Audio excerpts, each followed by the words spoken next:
My affair partner left me on a Tuesday morning. No screaming, no dramatic goodbye. He simply put his suitcase by the front door and said, "I need to tell you why I'm leaving."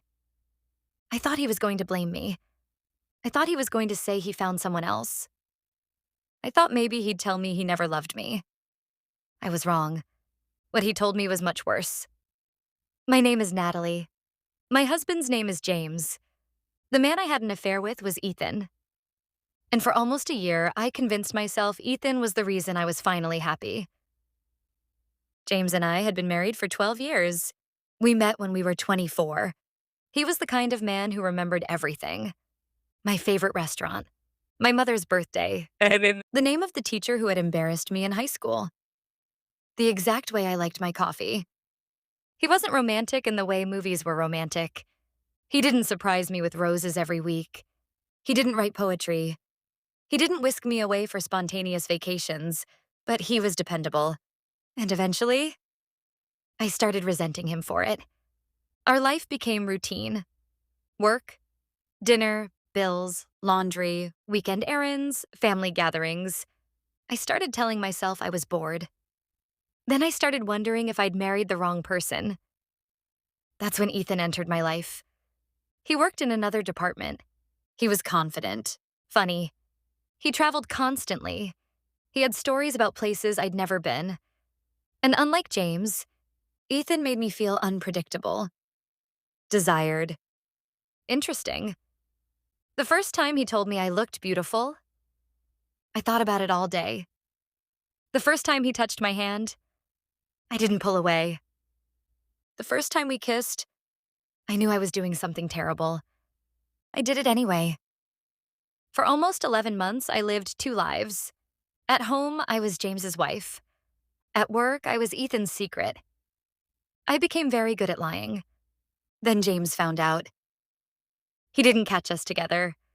He found a hotel reservation on our shared credit card.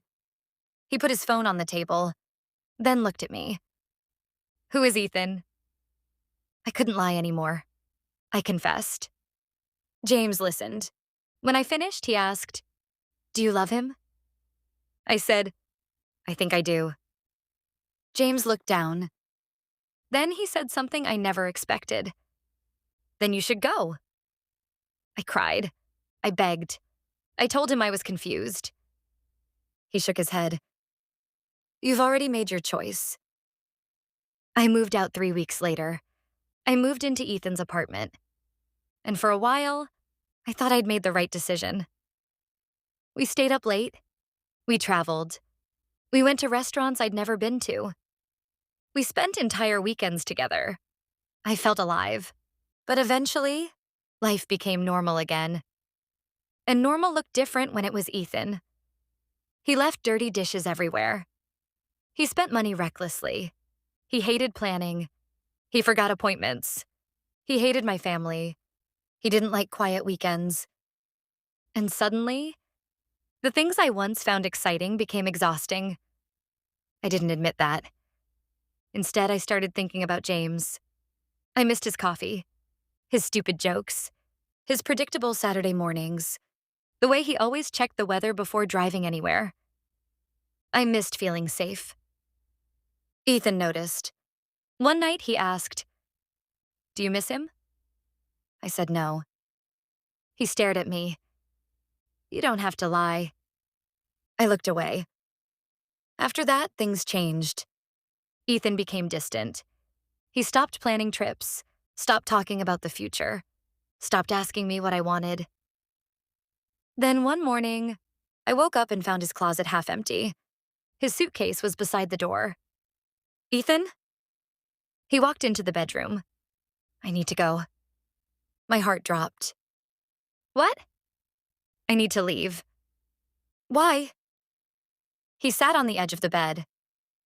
"I owe you an explanation." I started crying. "Is there someone else?" "No." "Do you love me?" He looked at me. I did. That hurt more than I expected. "You did?" "I loved who I thought you were." I stared at him. What does that mean? He took a breath.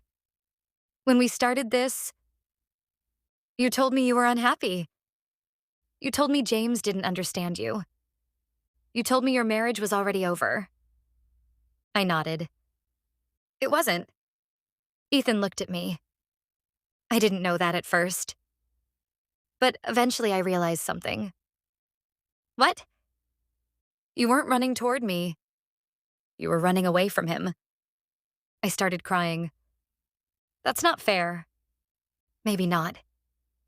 But it's true. He continued. You thought I was exciting because I was new. Yeah. You thought I understood you because I didn't know you well enough to disappoint you. That sentence hit me. Ethan stood up. I was the perfect man because you only showed me the parts of yourself you wanted me to see. I whispered. That's not true. He smiled sadly. Then why did I start seeing the same things James complained about? I had no answer. Ethan continued. You said James didn't listen.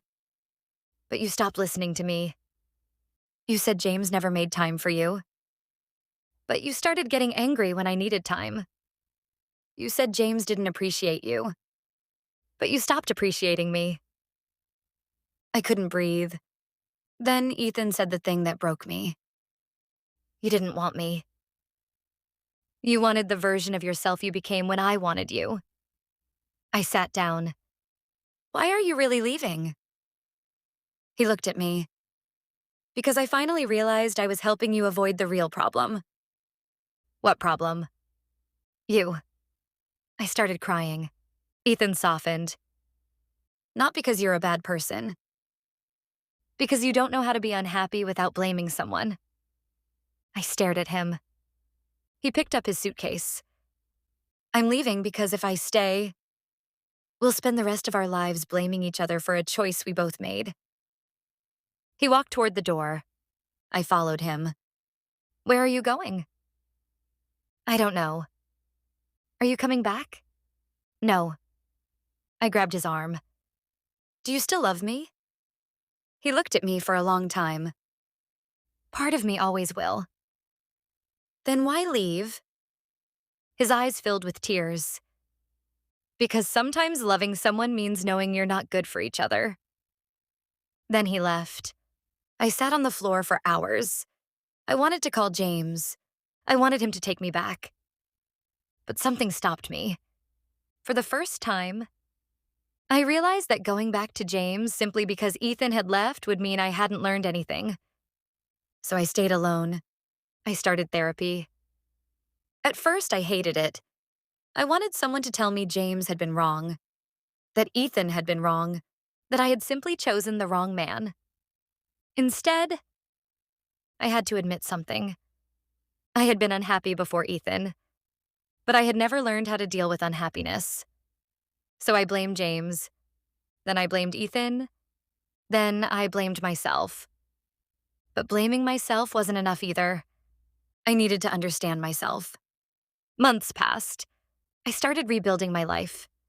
I repaired relationships with friends I'd pushed away. I started spending time with my family again. I learned how to enjoy quiet weekends. I even started liking routine. Not because routine had changed, because I had. A year later, I ran into James. It was at a grocery store. He looked happy. He smiled when he saw me. Hi, Natalie. Hi. We talked for a few minutes. Then I asked, Are you happy? He smiled. Yeah. I nodded. I'm glad. He looked at me. You seem different. I am. He smiled. Good. I wanted to tell him everything. That Ethan had left. That he'd been right. That I'd finally understood what he'd been trying to tell me. But I didn't. Because it wasn't about proving James right anymore. It was about finally becoming honest with myself. Before we left, James said, I hope you find what you're looking for. I smiled. I think I already did. He looked surprised. What? I laughed. Me. He smiled. That's probably the right answer. We said goodbye. I never got back together with James. Ethan never came back either. And strangely, I don't regret either ending, because Ethan taught me something James never could. He showed me that the person you run toward can eventually become the person you run from. And sometimes, the problem isn't the person beside you. It's the person you keep bringing into every relationship. Ethan told me why he was leaving. He said he was leaving because he finally understood that he couldn't make me happy. But there was something else he didn't say. He couldn't make himself happy either. We had both confused excitement with love, attention with connection, escape with freedom. And eventually, the fantasy disappeared. What remained was two imperfect people who had hurt someone else because they thought happiness was waiting on the other side of a locked door. Ethan walked away. James moved on. And I stayed alone long enough to finally understand myself. For years, I thought leaving James was the biggest mistake I'd ever made. I don't anymore. Because leaving him forced me to confront why I had wanted to leave in the first place. And Ethan wasn't the reason my marriage ended. He was simply the person who finally made me see the truth.